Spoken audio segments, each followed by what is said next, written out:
Integrate it. Add wings to your career.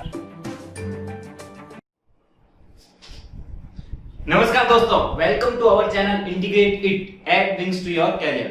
सो दोस्तों, अपन कर रहे थे एनवायरमेंट इंजीनियर और अपन ने पढ़ लिया था क्या अपनी पॉपुलेशन फोरकास्टिंग होती है, क्या वाटर डिमांड होती है, क्या कौन से फैक्टर उसको अफेक्ट करते हैं, और उसके बाद अपन ने किस तरह की वाटर की क्वालिटी होती है, क्या मेरी एक्सेप्टेबल लिमिट होती है डिफरेंट क्वालिटी के लिए, क्या मेरी रिजेक्शंस लिमिट होती है। ठीक है, तो अब अपन को वाटर की सप्लाई करनी है, लेकिन अपन ने वाटर में क्या क्वालिटी होती है वो तो पढ़ ली है, लेकिन अगर वाटर मेरा खराब क्वालिटी का है तो उसको मेरे को ट्रीटमेंट भी तो करना पड़ेगा, उसके बाद ही तो मैं रेजिडेंशियल कॉमर्शियल एरियाज में वो वाटर सप्लाई कर सकता हूं।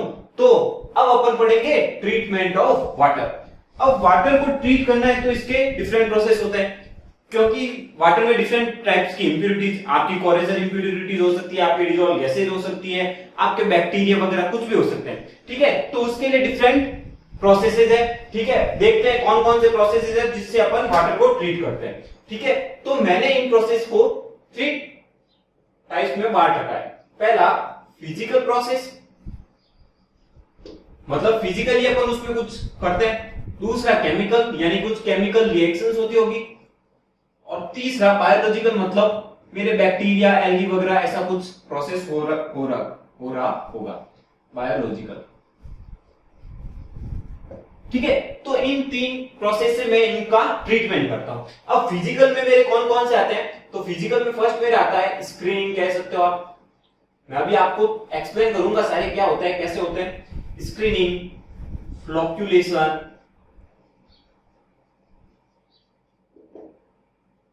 सेडिमेंटेशन,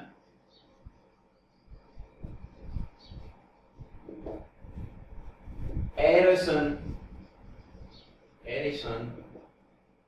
ठीक है, ये डिफरेंट फिजिकल प्रोसेस होते हैं। सिमिलरली मेरा केमिकल प्रोसेस क्या हो सकते हैं, तो एडजॉर्प्शन आ सकता है। भाई कौन सा केमिकल प्रोसेस है, कौन सा फिजिकल प्रोसेस है, कुछ भी क्वेश्चन आ सकते हैं। छोटे छोटे क्वेश्चन बहुत टाइप के बनते हैं एनवायरमेंट में। ठीक है, तो आपको सबको याद रखने पड़ेंगे, बार बार पढ़ना पड़ेगा।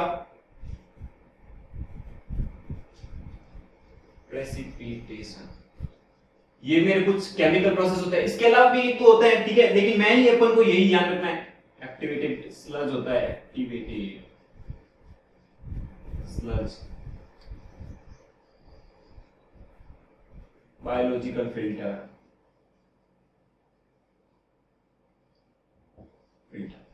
ठीक है। तो मेरे ये डिफरेंट प्रोसेसेस होते हैं ट्रीटमेंट ऑफ वाटर के लिए, फिजिकल प्रोसेस, केमिकल प्रोसेस और बायोलॉजिकल। फिजिकल में मेरे क्या होता है, स्क्रीनिंग, फ्लोक्यूलेशन, सेडिमेंटेशन, एरेशन। कैसे होता है वो मैं अभी आपको थोड़ा बहुत एक्सप्लेन करूंगा, और डिटेल में भी अपन इसके बारे में पढ़ेंगे, क्या इनके पैरामीटर्स होते हैं। ठीक है, इनके डिजाइन करने के लिए क्या पैरामीटर होंगे, सारे अपन देखेंगे, किस टाइप के क्वेश्चंस आते हैं। ठीक है, केमिकल में क्या होता है, एडजॉर्प्शन है, कोगुलेशन है, प्रेसिपिटेशन है। सिमिलरली बायोलॉजिकल मेरे एक्टिविटीज जो है, बायोलॉजिकल फिल्टर्स है। ठीक है, ये डिफरेंट टाइप्स ऑफ प्रोसेस होते हैं। ठीक है, अब अपन को वाटर ट्रीटमेंट करना है तो इसका एक फिक्स प्रोसेस चलता है कि मेरे को किस टाइप का वाटर है, मैं कौन कौन सा इसमें से यूज करूंगा। ठीक है, तो सबसे पहले अपन कोई भी मेरा नेचुरल या रॉ वाटर है, ठीक है, तो सबसे पहले अपन करते हैं स्क्रीनिंग। स्क्रीनिंग क्या होता है, स्क्रीनिंग मतलब यहां मैं अगर कोई स्क्रीन लगा दूंगा, ठीक है, स्क्रीन लगा लिया, जिससे मेरे क्या होंगे, कोर्स पार्टिकल, जितने भी लार्ज पार्टिकल होंगे वो रिमूव कर दूंगा। तो लार्ज पार्टिकल, जो बड़े बड़े पार्टिकल होंगे, जैसे आपके डेब्रिस हो गया, ट्री ब्रांचेज हो गई, ठीक है, तो एनिमल्स हो गए, जो एनिमल्स मर जाते हैं वो पानी में पड़े रहते हैं, वो पानी के साथ रहते हैं, तो उनको कैसे रिमूव करूंगा मैं, स्क्रीनिंग से। तो स्क्रीनिंग मेरा क्या काम करता है, रिमूव लार्ज फ्लोटिंग पार्टिकल। यहां एक सिंपल एक बार लिख देते हैं, अपन एक्सप्लेन में और भी पढ़ेंगे, रिमूव लार्ज फ्लोटिंग पार्टिकल। ठीक है, और लार्ज फ्लोटिंग पार्टिकल में क्या आ सकता है, आपके टी ब्रांचेज आ गई, कुछ एनिमल्स हो गए, डेड एनिमल्स हो गए जो पानी के साथ आ रहे हैं। ठीक है, पार्टिकल।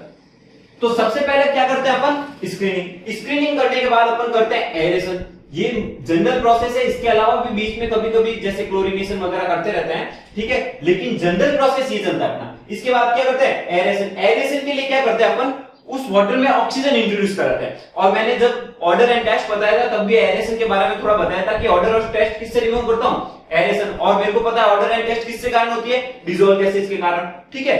तो एरेशन क्या करता है, मेरा जो डिसॉल्व गैसेस होता है, मैं इंट्रोड्यूस ऑक्सीजन को इंट्रोड्यूस करूंगा तो मेरे डिसॉल्व गैसेस क्या हो जाएगा, ऑक्सीडेशन, ठीक है। तो इंट्रोड्यूस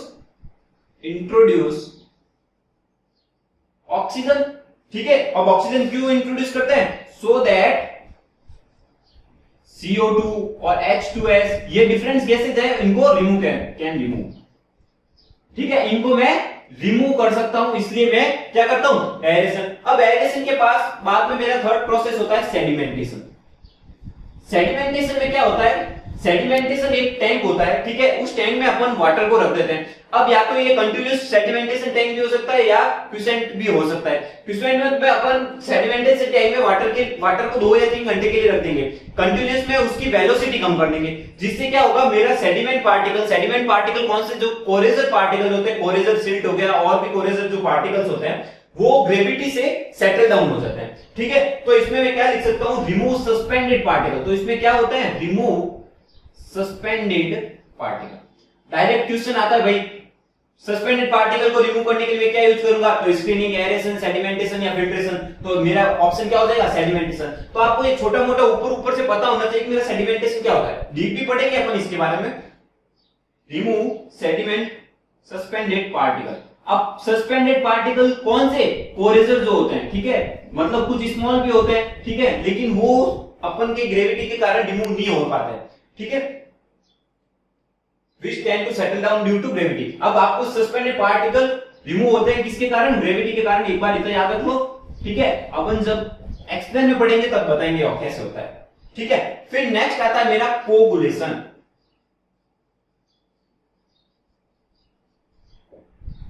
अच्छे से लिख देता हूं,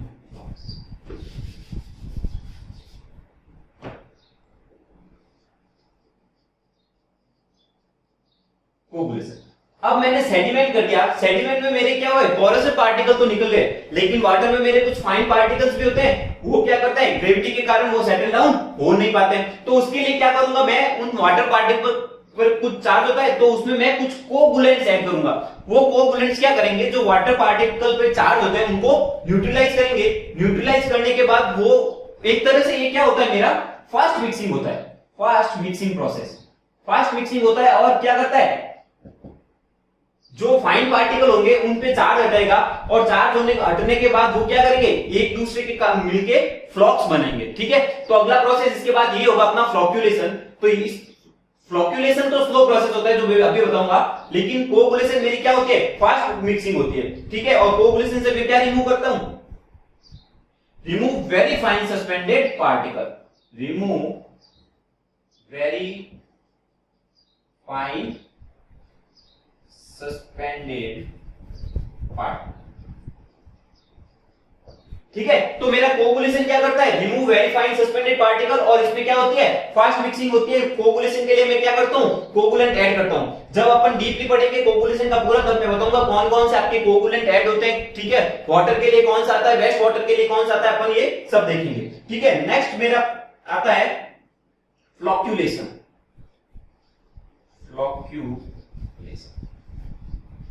फ्लॉक्यूलेशन में क्या होता है, जब अपन ने कोगुलेशन में कोगुलेंट ऐड किया, तो जो अपने वाटर पे चार्ज पार्टिकल होते हैं वो न्यूट्रलाइज होते हैं। वो न्यूट्रलाइज बनके फ्लॉक्यूलेशन में क्या बनाता है, फ्लॉक बनाता है, ठीक है। फ्लॉक मतलब वो एक दूसरे से चिपक कर एक बॉल टाइप में बड़ा बड़ा बना, जो छोटे छोटे पार्टिकल होते हैं, इंप्योरिटीज, वो मिलकर एक तरह से बॉल बना लेती है, जो मेरा क्या होता है, ग्रेविटी के कारण सेटल डाउन हो जाता है। और इसको ये फ्लॉक्यूलेशन प्रोसेस क्यों करते हैं, ताकि जो न्यूट्रलाइज्ड पार्टिकल है, जो मेरी इंप्योरिटीज है, उनको टाइम मिले कि वो फ्लॉक बना सके। तो ये मेरा क्या होता है, स्लो मिक्सिंग होती है। यहाँ पर इंपॉर्टेंट क्वेश्चन है कि मेरी फास्ट मिक्सिंग किस में होती है और स्लो मिक्सिंग। तो फास्ट मिक्सिंग कोगुलेशन में, क्योंकि मैं कोगुलेंट ऐड करता हूं और वो क्या करता है, न्यूट्रलाइज्ड चार्ज पार्टिकल। और स्लो मिक्सिंग किस में होती है, फ्लॉक्यूलेशन में, ठीक है। इसमें क्या होते हैं मेरे, फ्लॉक फॉर्मेशन होता है, ठीक है। अब नेक्स्ट आता है फिल्ट्रेशन, सबसे इंपॉर्टेंट है और यहां से क्वेश्चन बहुत से बनते हैं, ठीक है। इनके डिजाइनिंग पे क्वेश्चन, फिल्ट्रेशन और सेडिमेंटेशन की डिजाइन पे आपके क्वेश्चंस आते हैं। हालांकि अपन अभी एसएससी, जेईई और यूपीएससी टियर 1 के लिए कर रहे हैं,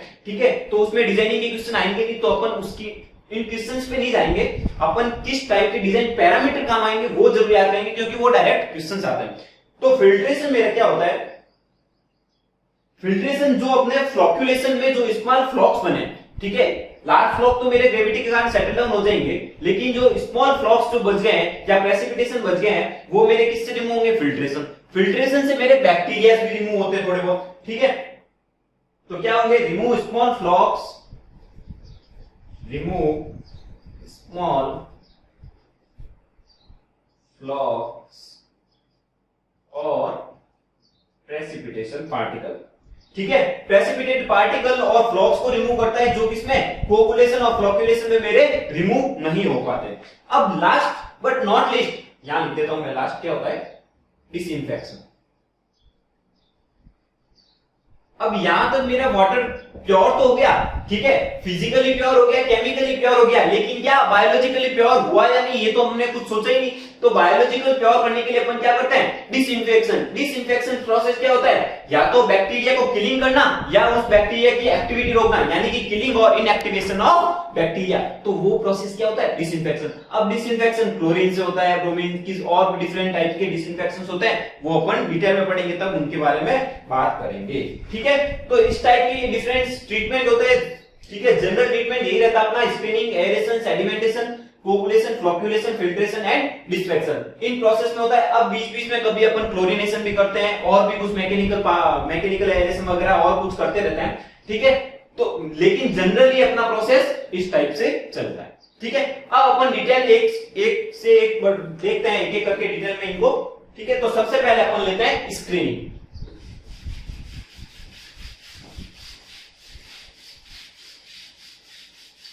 साथ साथ में शॉर्ट नोट्स बनाते जाना भैया, एग्जाम आ रहे हैं और हो सकता है आपका एसएससी पोस्टपोन हो जाए, लेकिन यूपीपीएससी टाइम पे होगा,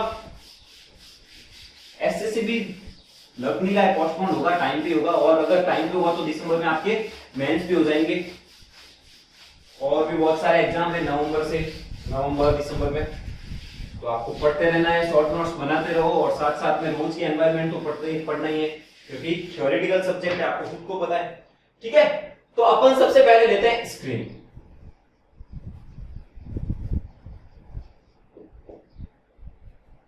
अब जैसे मैंने बताया स्क्रीनिंग क्या करता है, मेरे लार्ज फ्लोटिंग पार्टिकल्स होते हैं उनको रिमूव करता है, ठीक है। लार्ज फ्लोटिंग पार्टिकल्स कैसे, जैसे मेरा डेब्रिस हो गया, ट्री की ब्रांचेज हो गई, ठीक है, कुछ डेड एनिमल्स जो मेरे वाटर के साथ चल के आ जाते हैं, ठीक है। तो उनको रिमूव करने के लिए मैं क्या करता हूं, स्क्रीनिंग। अब स्क्रीनिंग दो टाइप की होती है मेरी, पहली तो होती है कोर्स स्क्रीनिंग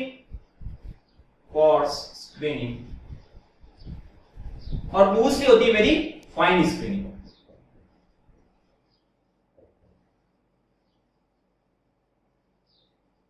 अब स्क्रीनिंग आपने कभी देखा होगा कि मेरा जब वाटर चल रहा है, ठीक है, कैनाल वगैरह में वाटर चलता है तो कुछ एक लोहे की बनी एक जाली टाइप में लगी हुई होती है, ठीक है, ऐसे करके एक जाली टाइप में लगी हुई होती है, ठीक है, थोड़ी थोड़ी। अगर ये जाली टाइप की है, बड़ी बड़ी इनके साइज के बीच डिस्टेंस थोड़ी ज्यादा है तो वो मेरी कोर्स स्क्रीनिंग होती है। लेकिन एकदम वायर मेश की तरह होती है, ठीक है, इस तरह से, यहां पर तो जूम आउट में है, ठीक है, वायर मेश की तरह होती है, तो वो मेरी क्या होती है, फाइन स्क्रीनिंग। तो कोर्स स्क्रीनिंग नाम से पता चल रहा है मेरे जो कोर्स पार्टिकल होते हैं, ठीक है, उनको हटाने के लिए, और फाइन स्क्रीनिंग जो छोटे छोटे पार्टिकल जो कोर्स स्क्रीनिंग से नहीं हट पाते हैं उनके लिए मैं यूज करता हूं, ठीक है। तो कोर्स स्क्रीनिंग ये क्या होती है, it is in form of bars, it is in form of bars, ठीक है। ये बार्स के फॉर्म में होती है और ये किसके फॉर्म में होती है, वायर मेश के फॉर्म में, वायर मेश के फॉर्म में, ठीक है।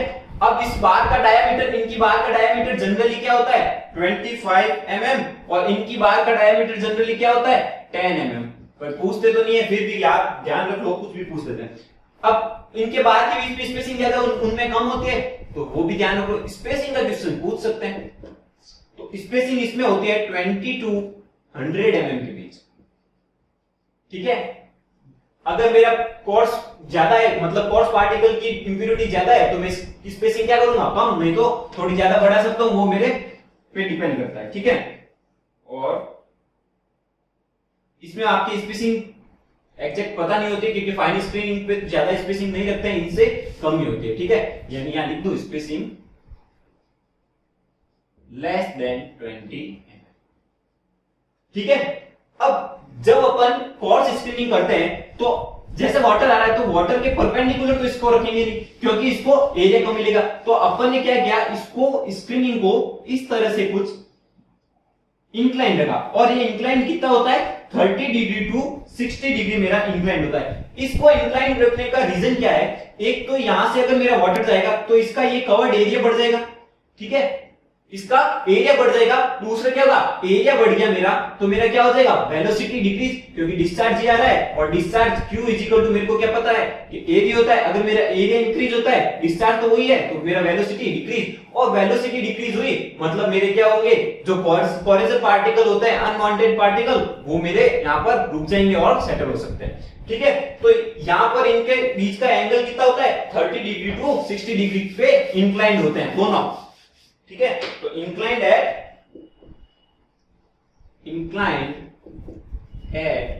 30 डिग्री टू 60 डिग्री, और यहां पर भी inclined at 30 degree to 60 degree. ठीक है, अब यहां पर एक बात ध्यान रखने की है कि मैं फाइन स्क्रीन और कोर्स स्क्रीनिंग में ज्यादा प्रीफर कौन सा करूंगा। भाई कोर्स स्क्रीनिंग ही करेंगे, फाइन स्क्रीनिंग प्रीफर क्यों नहीं करेंगे, क्योंकि फाइन स्क्रीनिंग में जब मेरे पार्टिकल्स आएंगे, ठीक है, तो वो पार्टिकल्स क्या करेंगे, इनके बीच की जो वायर्स के बीच की डिस्टेंस है वो बहुत ही कम होती है। ठीक है, तो यहाँ पार्टिकल आके क्या कर देते हैं, इनको क्लॉक कर देते हैं, और क्लॉक कर देते हैं मतलब इसको मेरे को वॉशिंग करने के लिए बार बार जरूरत पड़ेगी। ठीक है, तो इसके लिए इसको अपन अवॉइड करते हैं। ठीक है, क्योंकि इसका क्लीनिंग इंटरवल कम हो जाता है, तो इसको अवॉइड, जनरली अवॉइडेड, यहां लिख दो, इंपॉर्टेंट पॉइंट है, जनरली अवॉइडेड। अब अवॉइड के कारण दो रीजन है। फर्स्ट था इसका क्या होता है, क्लॉग्ड हो जाता है, क्लॉग्ड के कारण मेरे को इसको क्लॉग्ड फ्रीक्वेंटली। ठीक है, इसके लिए मेरे को क्या चाहिए, less cleaning interval, require cleaning at short interval, require cleaning at short interval. तो इस तरह से मैं अपने क्या करता हूं, कोरेजर पार्टिकल को स्क्रीनिंग से हटाता हूं। दो टाइप की स्क्रीनिंग होती है, और इन दोनों में जो मैप एंड डाटा है वो मैंने लिख दिए, और मेरे को ये याद रखना है। ठीक है, इनमें से कभी कभी क्वेश्चन एग्जाम में आ जाता है, और मोस्टली यहीं से क्वेश्चन पूछा जाता है कि ये इंक्लाइंड क्यों रखते हैं। ठीक है, तो इंक्लाइंड रखने का कारण क्या है, इसका एरिया बढ़ जाता है और वेलोसिटी कम हो जाती है, जिसके कारण मैं आराम से, मेरे को और अच्छी एफिशिएंसी मिलती है किसको, कोरेजर पार्टिकल को रिमूव करने के लिए। ठीक है, अब नेक्स्ट प्रोसेस लेते हैं अपना एरेशन। ठीक है, जैसा मैंने बताया था आपको, एरेशन क्या करता है, जो डिजोल्व गैसेज होती है वाटर में, लाइक CO2, H2S, उनको रिमूव करता है। तो सबसे इंपॉर्टेंट तो आपको यही याद रखना है कि एरेशन करता क्या है। ठीक है, मेनली जनरल क्वेश्चन तो यहीं से पूछते हैं कि एरेशन से क्या होता है, या फिर मेरे को डिजोल्व गैसेज रिमूव करनी है, मेरा वाटर में CO2 ज्यादा है, H2S ज्यादा है, तो मैं क्या प्रोसेस करूंगा, एरेशन प्रोसेस करूंगा। ठीक है, अब इस पे प्रोसेस में होता है क्या, मैं एटमॉस्फेयर से इसमें ऑक्सीजन प्रोवाइड करूंगा, और ऑक्सीजन प्रोवाइड करूंगा तो H2S और CO2 को रिमूव करेगा। किससे रिमूव करेगा, कौन सी रिएक्शंस होती है, ऑक्सीडाइज करता है उसको, यानी कि ऑक्सीडेशंस रिएक्शंस होती है। ठीक है,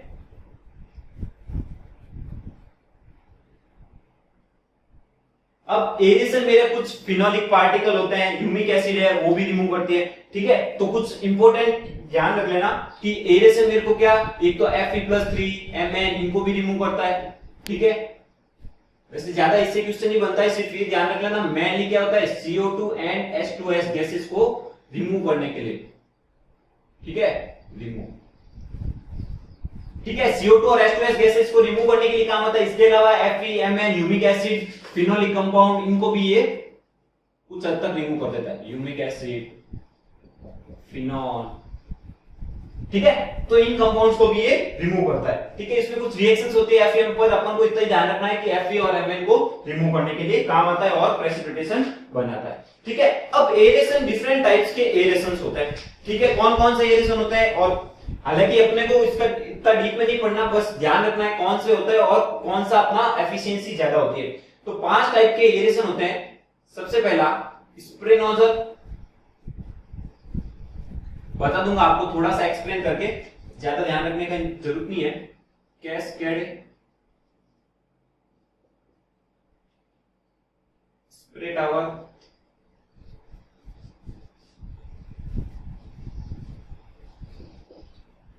डिफ्यूज्ड एयर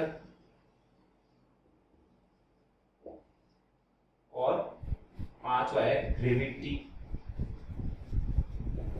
एरेटर। ठीक है, ये अपने डिफरेंट टाइप ऑफ एरेशन होते हैं, डिफरेंट टाइप ऑफ एरेशन के मेथड्स होते हैं। ठीक है, अब स्प्रे नोजल क्या होता है, जैसे मेरा वाटर चल रहा है, ठीक है, वाटर चल रहा है, वाटर को मैं क्या करूंगा, इस नोजल से स्प्रे करके उसमें लगूंगा। तो नोजल से स्प्रे करके जैसे वो चलेगा तो बीच में उसको क्या लगेगी कि एनवायरनमेंट से उसको ऑक्सीजन मिलेगा।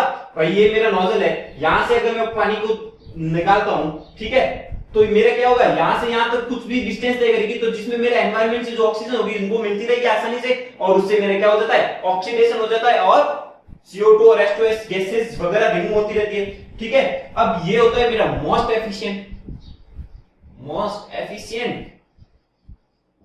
कितना एफिशिएंट होता है ये मेरा, रिमूव CO2 को कितना परसेंट रिमूव कर देता है, CO2 को रिमूव करता है 90% और H2S को रिमूव कितना करता है 99%। सबसे एफिशिएंट होता है मेरा स्प्रे नोजल। दूसरा आता है कैस्केड। कैस्केड क्या होता है भाई, अपनी सीढ़ियां है घर पे, मैं सीढ़ियों में से पानी बहाता हूं, जब पानी जाएगा ऐसे ऊपर नीचे, जैसे ये मेरी सीढ़ियां है, ठीक है, यहां से अगर मैं पानी चलाता हूं तो ये यहां तक नीचे नीचे पहुंचते, जब मेरा लेक में या फिर कहीं समुद्र में यहां पर मिलती है मेरे सी में, तब तक यहां पर इसको एनवायरनमेंट से क्या मिलती है, ऑक्सीजन मिलती जाती है। ठीक है, और उनका ऑक्सीडेशन होता जाता है। तो ये मेरा कैस्केड मेथड होता है। आपको कोई नहीं पूछेगा कैसे होता है कैसे नहीं होता, आपको ध्यान रखना है जो मैं आपको बता रहा हूं बस। ठीक है, इसकी एफिशिएंसी कितनी होती है भाई, एफिशिएंसी होती है इसकी 40%। ठीक है, और ये CO2 को कितना रिमूव करता है, 20 to 45% रिमूव करता है CO2 को, और H2S को 35% तक रिमूव कर देता है। ठीक है, स्प्रे टावर क्या होता है, स्प्रे टावर में यहां मेरे एक कुछ टावर होता है, यहां से मैं पानी निकालता हूं और यहां ऐसे कुछ, ठीक है, ऐसे कुछ सीढ़ियां बनी हुई थी। ठीक है, यहां से अगर मेरा पानी आएगा यहां से नीचे होते हुए, ठीक है, और लास्ट में यहां कुछ मिलेगा। ठीक है, तो यहां जो मिलेगा तो इनके बीच में यहां से यहां तक आते हुए एनवायरनमेंट से आता है, तो यहां पर उनको क्या मिल जाती है, ऑक्सीजन मिल जाती है एनवायरनमेंट से, और उनका ऑक्सीडेशन होता रहता है। ठीक है, ज्यादा ये यूज लेते नहीं है अपन इतना। ठीक है, मोस्टली यूज कौन सा लेते भाई, स्प्रे नोजल यूज लेते हैं। ठीक है, क्योंकि ज्यादा एफिशिएंट भी है।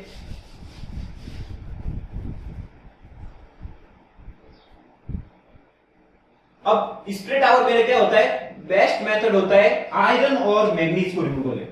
Best method to remove Fe and manganese, इनको रिमूव करने के लिए मेरे स्प्रे टावर बेस्ट मेथड होता है।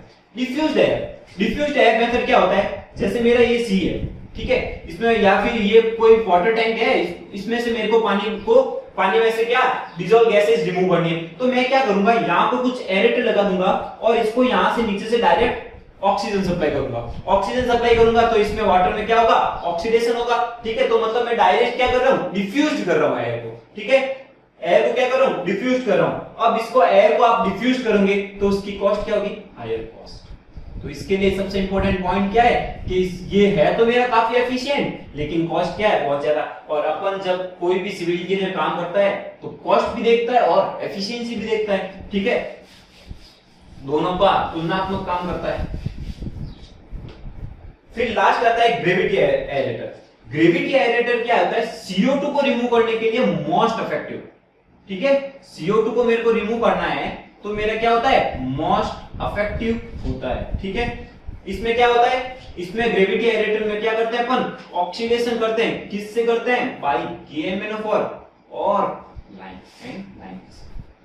ठीक है, ध्यान रखना, ग्रेविटी एरेटर पूछ सकते हैं किससे ऑक्सीडेशन करते हैं, तो KMnO4 और लाइम से। और मेरे को CO2 रिमूव करना है तो मेरा मोस्ट इफेक्टिव कौन सा है, दिस वन। और अगर दोनों रिमूव करने हैं, CO2 और H2S, तो मेरा मोस्ट इफेक्टिव कौन सा होता है, स्प्रे नोजल। ज्यादा क्वेश्चन इनमें से अभी तक तो देखने को नहीं मिला है। सिर्फ क्वेश्चन क्या मिला है कि अगर मेरा वाटर में CO2 और H2 गैस है, ठीक है, तो उसको मेरे को रिमूव करना, क्या करूंगा मैं, एरेशन। मेनली पॉइंट आपको ये ध्यान रखना है।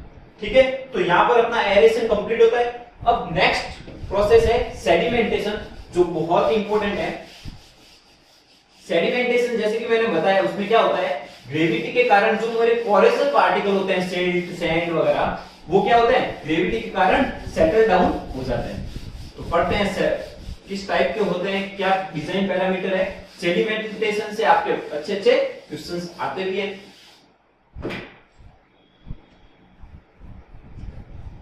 सेडिमेंटेशन, अब नाम से पता चल रहा है सेडिमेंटेशन का मीनिंग क्या होता है। मीनिंग इसका होता है सेटल होना। सेडिमेंटेशन का मीनिंग क्या होता है कि सेटल होना। ठीक है,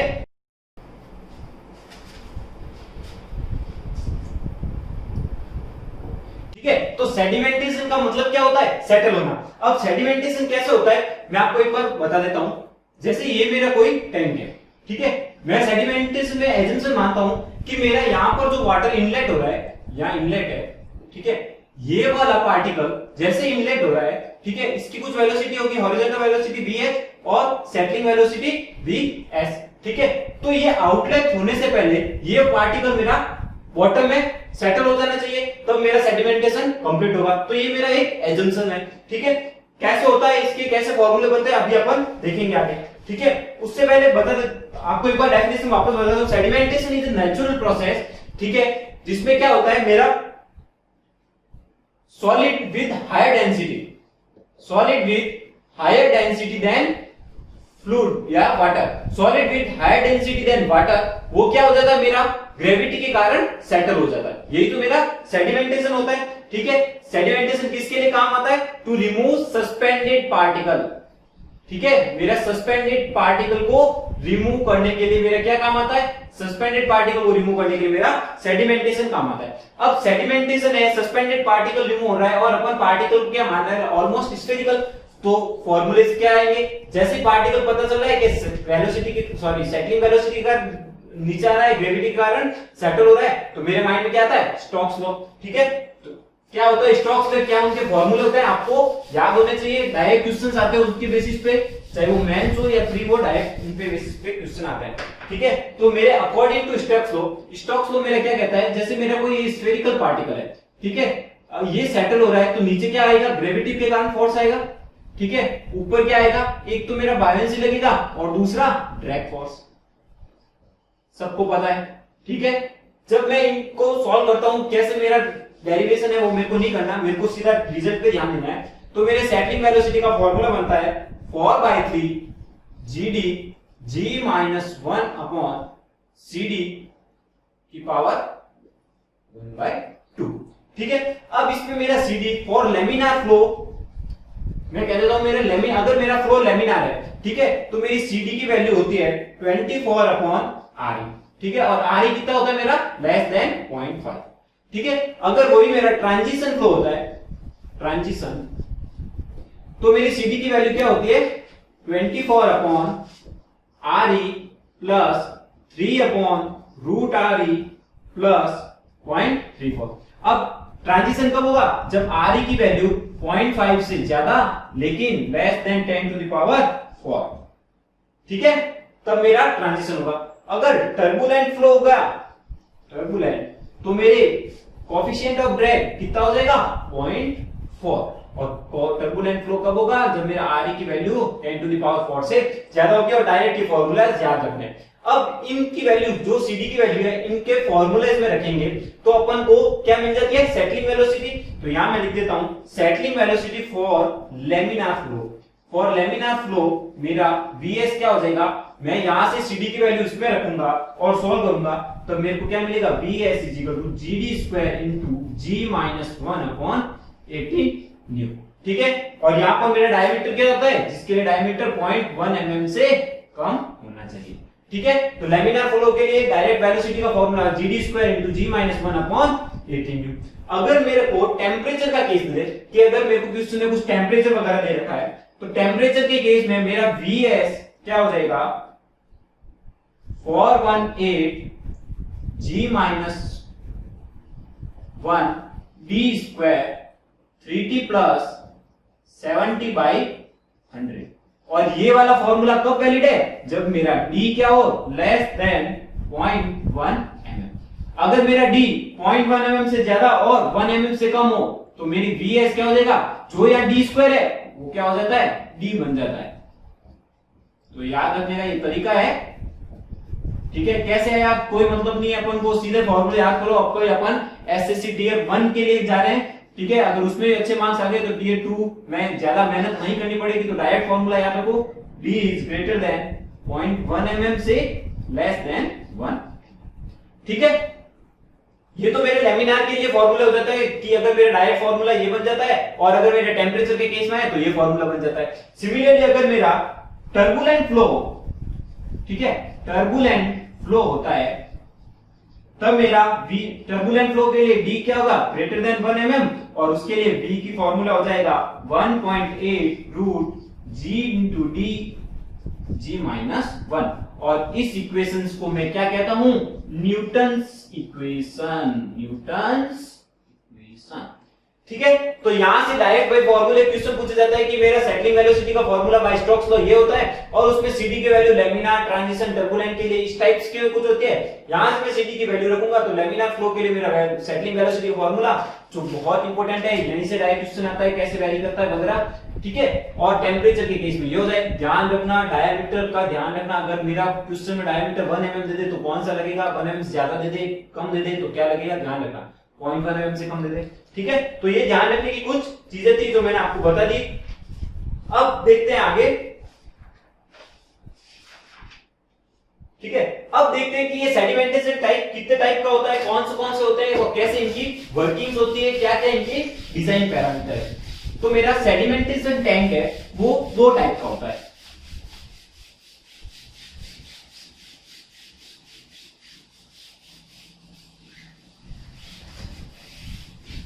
देखो, तो सेडिमेंटेशन टैंक 2 टाइप का होता है। फर्स्ट टाइप ऑफ टैंक होता है quiescent tank. Quiescent tank, quiescent tank क्या होता है, और दूसरा होता है मेरा continuous tank, continuous flow tank होता है। अब नाम से पता चल रहा है मेरा क्विसेंट टैंक क्या होता है। जैसे मेरा ये कोई टैंक है, ठीक है, इसमें मैं वाटर को बिना कुछ छेड़छाड़ किए 2 या 3 घंटे के लिए, मेरा सेडिमेंटेशन जो पीरियड होता है, डिटेंशन टाइम, उसके लिए रख दूंगा। तो मेरे क्या होगा, यहां पर जो पार्टिकल होता है उसकी यहां कोई वेलोसिटी vs तो क्या हो जाएगी 0। तो ये क्या करेगा, सिर्फ वर्टिकल ग्रेविटी का सेटलिंग वेलोसिटी होगी, और ये पार्टिकल मेरा सेटल हो जाएंगे बॉटम में। तो ये टाइप का जो टैंक होता है उसे मैं क्या कहता हूं, क्विसेंट टैंक, ठीक है। अब क्विसेंट टैंक के लिए कुछ क्राइटेरिया होते हैं, डिजाइन क्राइटेरिया, वो आपको डायरेक्ट ध्यान रखना है। जैसे मेरा डिटेंशन टाइम dt, ठीक है, पूरा लिख देता हूं एक बार, आगे से फिर dt लिखूंगा। तो मेरा डिटेंशन टाइम क्विसेंट टैंक के लिए dt वो मेरा क्या होता है 24 आवर्स, ठीक है। और क्लीनिंग पीरियड यानी कि कितनी देर में क्लीनिंग इंटरवल होगा, क्लीनिंग करूंगा, तो क्लीनिंग इंटरवल वो होता है मेरा 8 to 12 आवर्स। 8 to 12 आवर्स मेरा क्लीनिंग इंटरवल होता है। और मैं क्विसेंट टैंक डिजाइन किसके लिए करता हूं, मैक्सिमम डेली डिमांड। और आपको पहली क्लास दूसरी क्लास में बताया था मैक्सिमम डेली डिमांड क्या होता है मेरा 1.8 times of average daily demand, ठीक है। तो ये 3 मेन क्राइटेरिया है जो आपके काम आते हैं क्वेश्चन टैंक के, और यहां से क्वेश्चन पूछा जाता है। मेनली अब जो पढ़ेंगे वो है कंटीन्यूअस टैंक। क्या होता है कंटीन्यूअस टैंक, कंटीन्यूअस टैंक आपके 2 टाइप के होते हैं, ठीक है, हॉरिजॉन्टल और वर्टिकल फ्लो कंटीन्यूअस टैंक।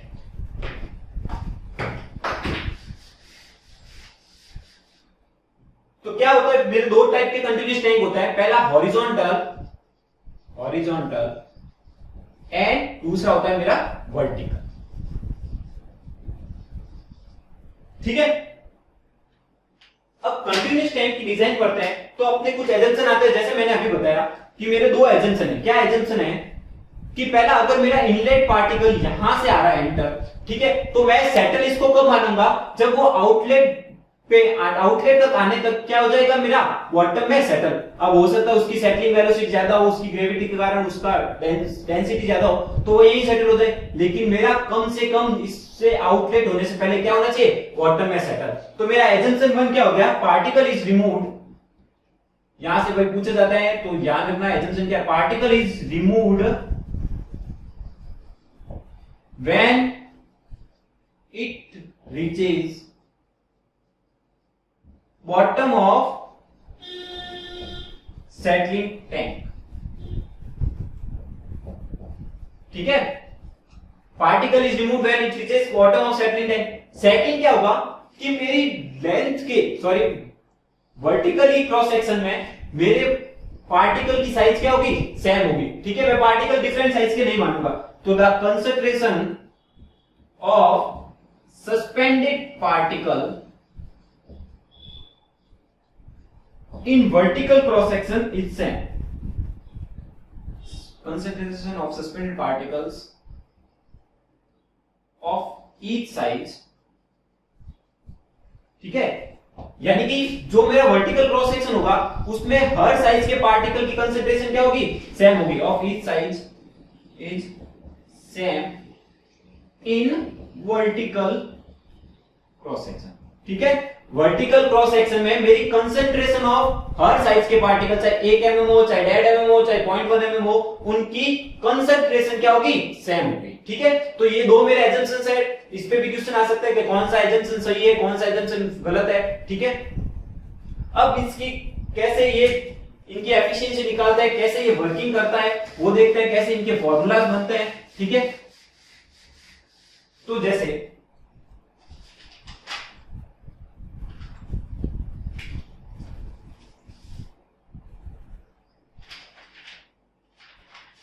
ठीक है, देखो ये मेरा मान लो कोई सेडिमेंटेशन टैंक है, यहां से मेरा वाटर क्या होता है, इनलेट हो रहा है। ये इसकी वाटर टैंक की हाइट h है और ये लेंथ l है। ठीक है, यहां से ये पार्टिकल अंदर की तरफ आ रहा है, तो यहां इसकी कुछ वेलोसिटी vh हॉरिजॉन्टल होगी, जिसे मैं vf भी कह सकता हूं, फ्लो वेलोसिटी या हॉरिजॉन्टल वेलोसिटी। और यहां कुछ पार्टिकल सेटल, अगर पार्टिकल कुछ ग्रेविटी है तो सेटल भी होने करेगा, तो इसकी सेटलिंग वेलोसिटी vs है। ठीक है, मेरा पार्टिकल, मैंने एजम्पशन माना है कि मेरा पार्टिकल एंटर होने के बाद जब एग्जिट हो तो वो सेडिमेंट कब होगा, सेडिमेंट में यानी रिमूव कब होगा, जब वो बॉटम में सेटल हो जाए। ठीक है, तो मैं यहां से कह सकता हूं कि मेरी यहां से हॉरिजॉन्टल रिटेंशन टाइम, मेरे को पता है मेरे टाइम का फॉर्मूला क्या होता है, मैंने फिजिक्स में पढ़ा, time is equal to distance upon velocity. अगर मैं हॉरिजॉन्टली चलता हूं, ठीक है, हॉरिजॉन्टली चलता हूं इस पॉइंट से मेरे को आउटर तक जाने के लिए, तो मेरे को एल डिस्टेंस कवर करने की पड़ेगी। ठीक है, तो मेरा पार्टिकल डिटेंशन टाइम क्या हो जाएगा कि L, और हॉरिजॉन्टली वेलोसिटी कितनी है, vh। ठीक है, आया समझ। अब मेरे को पता है मेरा हॉरिजॉन्टल वेलोसिटी क्या होता है, Q अपॉन एरिया। ठीक है, और यहां से अगर मेरा वाटर इनलेट हो रहा है तो ये कुछ क्यूबॉइड इस टाइप में होगा। ठीक है, यहां से अगर मेरा वाटर यूं एंटर हो रहा है और इसकी विड्थ b है, तो मेरा एरिया क्या हो जाएगा, b इंटू h। ठीक है, तो Q upon B into H, और यहां से मैं VH की वैल्यू इसमें रखूंगा, तो मेरा डिटेंशन टाइम क्या आ जाएगा, TD is equal to VH इधर रख दो, तो L अपॉन Q, और BH क्या चला जाएगा, LBH अपॉन Q। तो ये हो जाती है मेरी इक्वेशन फर्स्ट। ठीक है, अब सेम डिटेंशन टाइम के लिए ये पार्टिकल मेरा नीचे भी तो सेटल डाउन होगा। ठीक है, तो नीचे की सेटल डाउन के लिए भी मान लो मैंने डिटेंशन टाइम t लिया, और कितनी डिस्टेंस कवर करेगा, हाइट के बराबर यानी कि h, और सेटलिंग वेलोसिटी vs।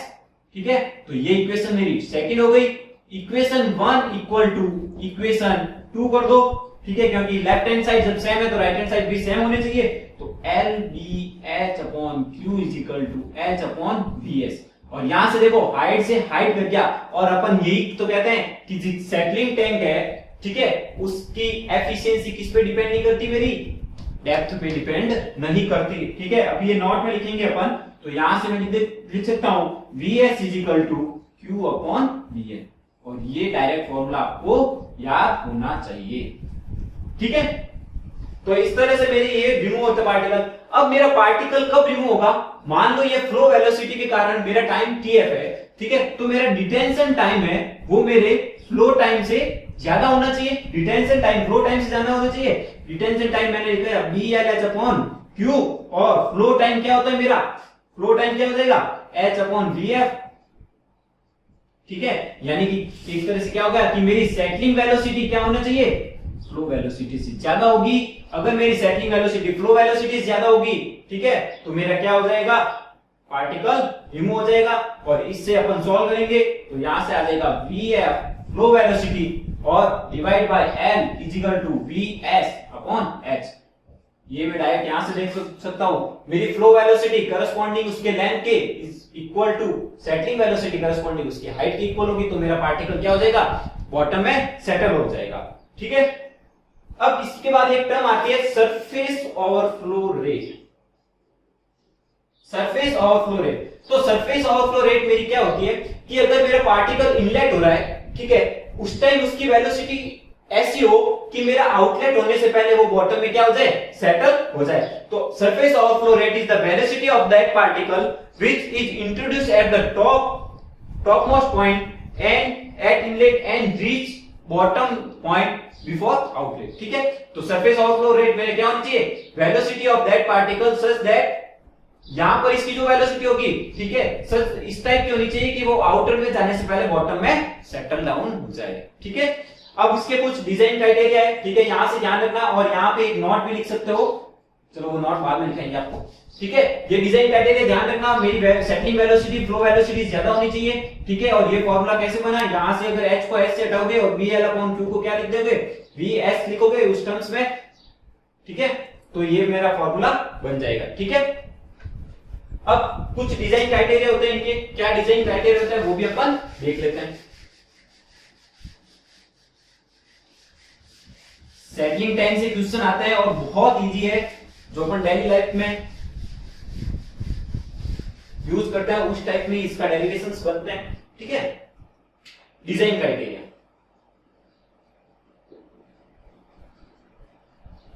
अब अपन ने देखा था कि मेरा सेडिमेंटेशन टैंक है, वो अगर प्लेन ग्रेविटेशन से अगर मेरा पार्टिकल सेटल डाउन हो जाए, ठीक है, अगर मान लो कुछ पार्टिकल्स ऐसे होते हैं जो प्लेन सेडिमेंटेशन से मेरे हो ही नहीं रहे, मेरे सेटल नहीं हो रहे हैं, तो उसमें मैं कोगुलेंट भी करता हूं, तो कोगुलेशन क्या होता है वो इसके बाद पढ़ेंगे। तो मेरे दो हो जाते हैं, यानी कि सेडिमेंटेशन विद प्लेन सेडिमेंटेशन और सेडिमेंटेशन विद कोगुलेशन।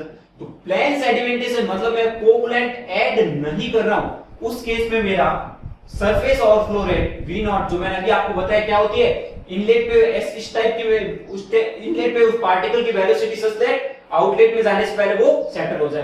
तो सरफेस ओवरफ्लो रेट मेरी क्या होती है प्लेन सेडिमेंटेशन के लिए 12,000 to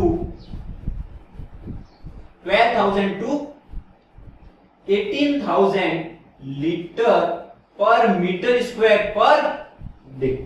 ठीक है, ध्यान रखना, एग्जाम में क्वेश्चन आता है तो यहाँ डे की जगह कभी हावर कर देते हैं, कभी मिनट कर देते हैं, तो इसमें इनकी वैल्यू में भी चेंज हो जाएगा, तो आपको ध्यान रखना, यूनिट याद होनी चाहिए। और इसका डिटेंशन टाइम क्या होता है भाई, 3 to 4 hours।